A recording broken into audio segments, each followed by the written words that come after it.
Welcome to Smart Stock Watch, your go-to channel for in-depth financial analysis. Today is April 17th, 2025, and we're diving into Regions Financial's first quarter earnings report. Joining us is John, senior analyst from Smart Stock Watch. John, thanks for being here. Thank you for having me. Regions Financial has reported a solid performance for Q1 2025, and I'm excited to break down the details with you. Revenue and profitability overview. Let's start with the top line. Regions Financial reported a total revenue of $1.8 billion for the first quarter, reflecting a 2% year-over-year growth. John, can you elaborate on the company's profitability this quarter? Absolutely. Regions Financial reported a net income of $465 million, with an adjusted net income of $487 million.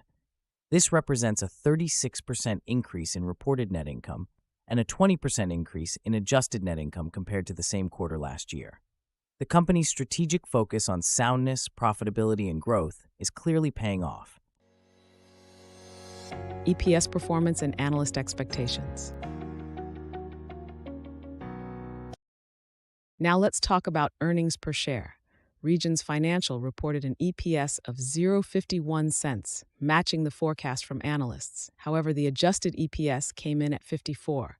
John, what does this tell us about the company's performance? The fact that the adjusted EPS of 54 exceeded the forecast of 0.51 indicates that Regions Financial is performing better than expected when accounting for certain adjustments.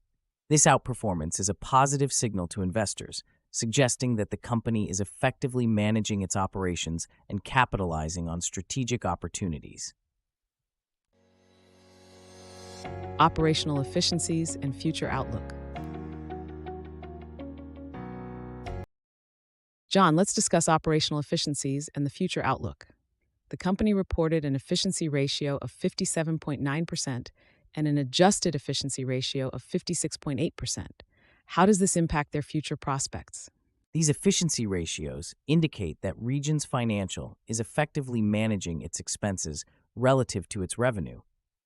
CEO John Turner emphasized the company's strong position in stable markets like the Southeast and Texas, which should support sustainable performance and future growth.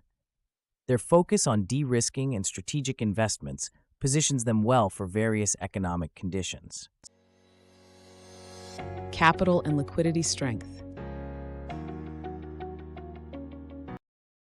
Let's turn to capital and liquidity.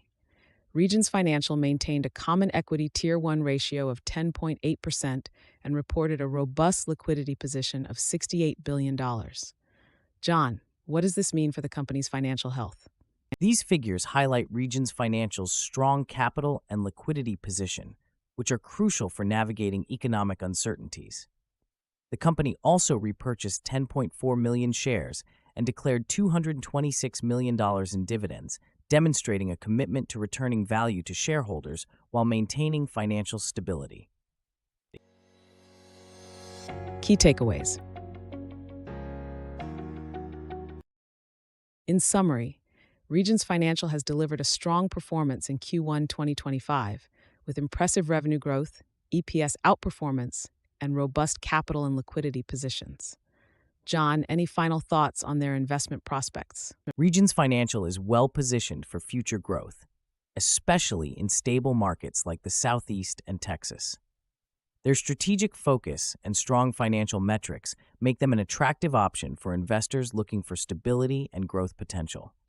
Thank you, John, for your insights, and thank you to our viewers for tuning in. If you found this analysis helpful, please like, share, and subscribe to Smart Stock Watch. We'd love to hear your thoughts on Regions Financial's performance in the comments below.